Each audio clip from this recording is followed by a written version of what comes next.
80 94 70 or 070 45 84 85 78. Follow who no Okay, road. guys, thank you. Like, subscribe, and share. Now Right? this Thank style you. concept limited say everybody must be landlord.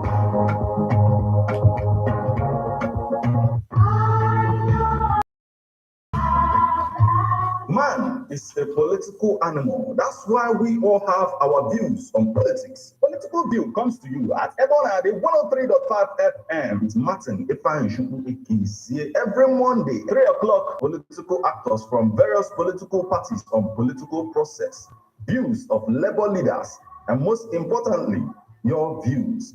Views of the common Nigerian. Tune in to Ebona, the 103.5 FM, or you join here mixlr.com.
The Ondo PDP asks Dulu for being absent in the state for a long time. They consider being out of the state for 6 months an impeachable offense. Good morning and welcome to Political Views on Ebona, the 103.5 FM. I am Martin Ifanshuku, AKZ.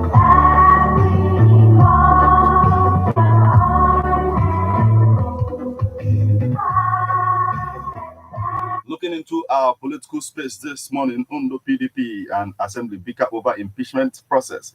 This might be a move for the Deputy Governor Ayedatiwa to join PDP, yet the PDP remains a minority in the Ondo House of Assembly with 4 seats, as APC possesses 22. Meanwhile, the Supreme Court on Thursday fixed a date of hearing for the petition filed by the presidential candidate of PDP, People's Democratic Party, Atiku Abubakar, challenging the judgment of the presidential election petition scored, which upheld the victory of President Bola Ahmed Tinubu. We have a lot to talk about, as a lot is happening in our political space this morning. Let me bring you up to speed. The headlines.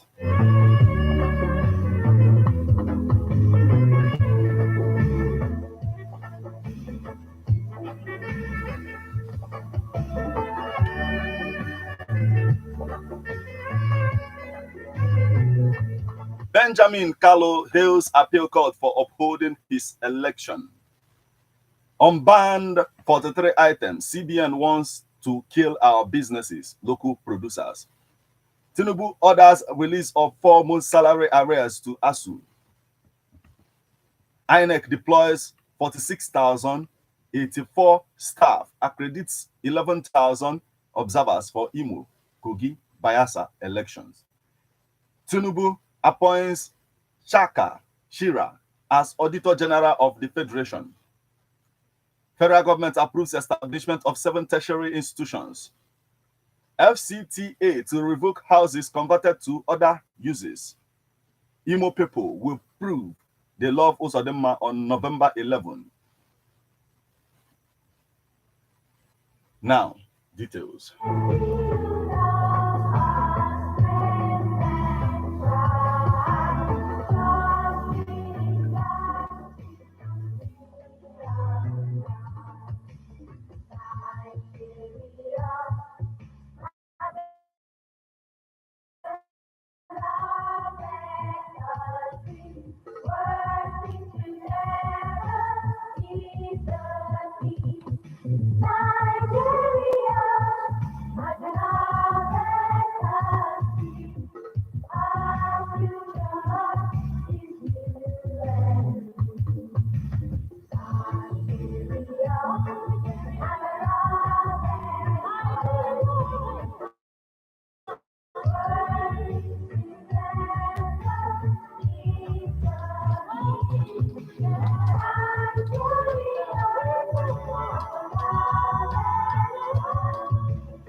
questions via SMS or WhatsApp messages on 08096661035. You can equally, join us on Facebook as we are live at Ebona, the 103.5 FM. Drop your comment on the comment section of the live video.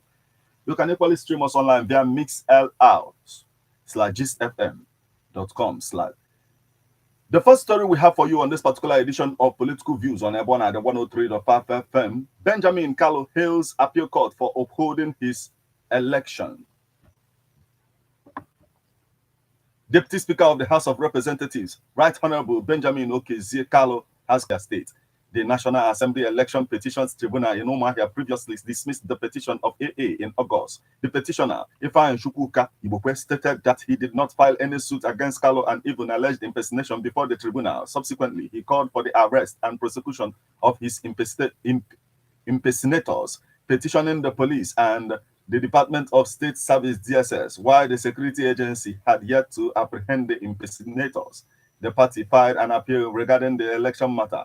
In its ruling on Thursday, October 19, 2023, the appeal court struck out the case, deeming it a mere academic exercise. The court upheld the deputy speaker's election and noted that the time limit provided by Section 285 of the 1999 Constitution as amended for the appeal had elapsed, asserting that it lacked jurisdiction to entertain the matter. In his response to the judgment, Kalu, in a statement by his chief press secretary, CPS, Mr. Levenus Nwabuiogu, expressed gratitude to the judiciary for displaying the highest form of legal expertise in determining the case. Kalu thanked God for his victory in the election petitions brought against him and reaffirmed his commitment and dedication to his duties. He stated that the judgment, which concluded the legal proceedings after the 2023 general election, has motivated him for better service to his bend, federal constituency, and Nigeria in general.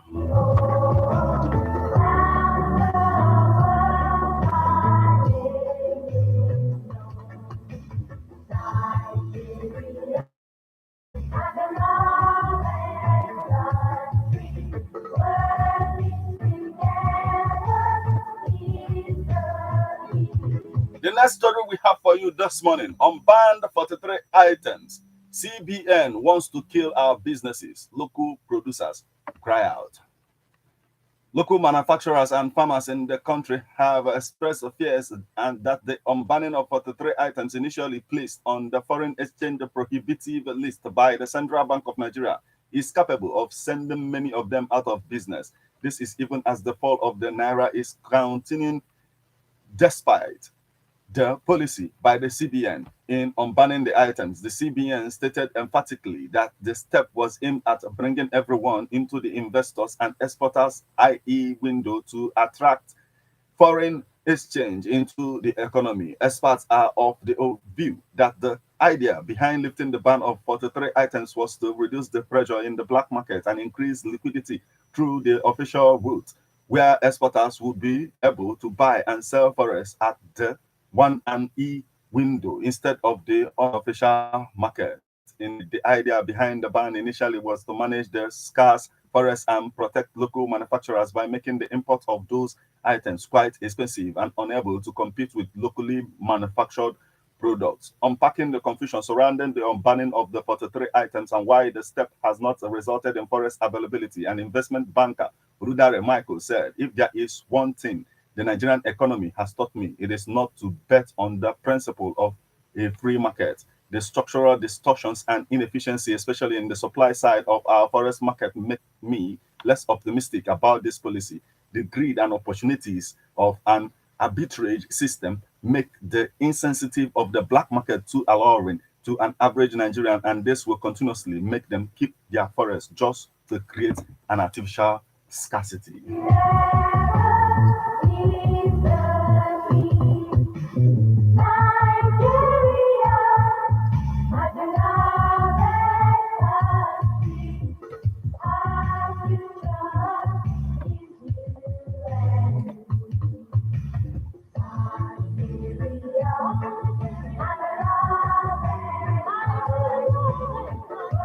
Still on the stories making rounds our political space this morning, Tinubu orders release or approve the partial waiver of the no work, no pay order that was instituted against striking members of the Academic Staff Union of Universities, ASU, following the commencement of their 8-month industrial action, which began on February 14, 2022, and was terminated on October 17, 2022. The president has also directed the grant of an exceptional last waiver of the no work, no pay order on ASU, which would pave the way for members of ASU to receive 4 months of salary accruals out of the 8 months, which was withheld during the strike. The move, according to the president in a statement yesterday by his special advisor on media and publicity, Ajuri Ngale, is in line with his administration's determination to mitigate the difficulties being felt in the face of the implementation of key economic reforms in the country, as well as his recognition of the faithful implementation of terms which were agreed upon during the fruitful deliberations between ASU and the federal government. Also, the president has directed the grant of the waiver with a mandator requirement that the Federal Ministry of Education and the Federal Ministry of Labor and Employment must secure a document of understanding establishing that this exceptional waiver granted by him would be the last one to be granted to ASU and all other education sector unions. Similarly, Tinubu has approved the waiver of the no work, no pay 23. Recall that after several engagements between the federal government and NAD, the resident doctors called off the strike on August 12, 2023. The Office of the Accountant General of the Federation was directed to withhold all salaries occurring to striking NAD members during the 17 days of their strike actions. The statement added, invoking the principle of the presidential prerogative of mercy. President Bola Tinubu has approved the waiver of the no work, no pay order that was instituted against striking members of NAD on 2023.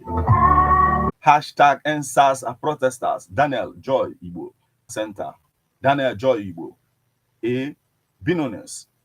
Hashtag NSAS protester arrested in Lagos in October 2020, who has been also detained at the Bar Beach Police Station, the State Criminal Investigation Department in Panti, and at a SARS facility in Ikeja, told Amnesty International.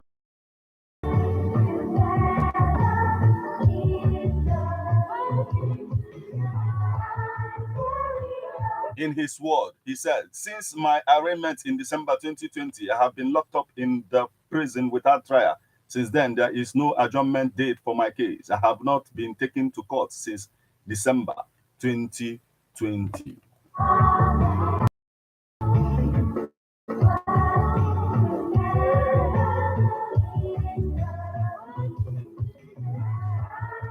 And the next story we have for you on this particular edition, Kogi Bayasa Pose.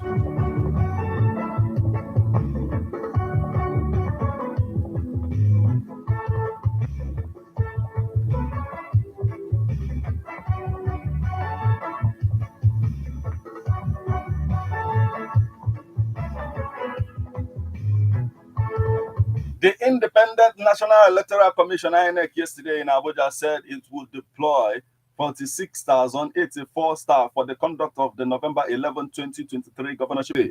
October 24, 2023, we have received applications from 80 media organizations seeking to deploy 1,203 personnel made up of journalists and technical support staff to report on the elections. The 18 political parties participating in the elections are deploying 137,934 agents, 130,093 polling units, and 7,841 collation agents.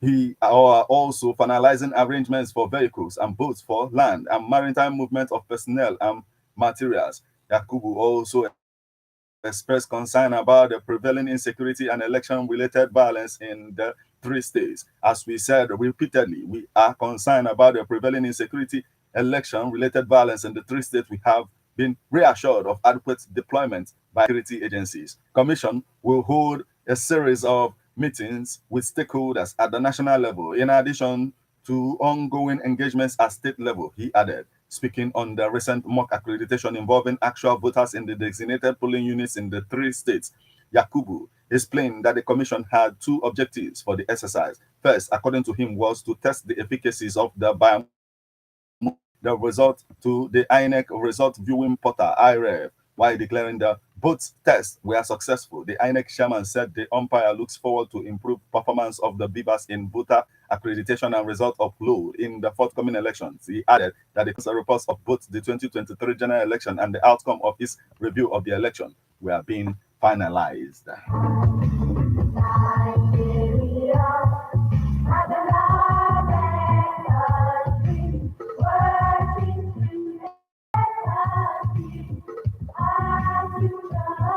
Shera aspiration.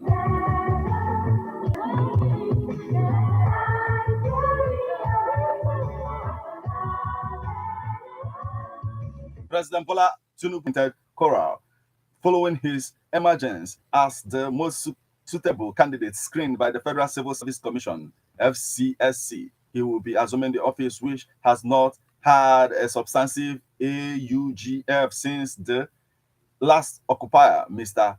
Ahuhu Adolphus, over a year ago, by powers vested in him by Section 86 of the 1999 Constitution amended. President Bola Tinubu has approved the appointment of the Mr. Commission conducted. Bola Tinubu expects the new Auditor General to justify the confidence reposed in him and to live up to the high expectations that Nigerians have concerning the execution of the renewed hope agenda of his administration, the statement said.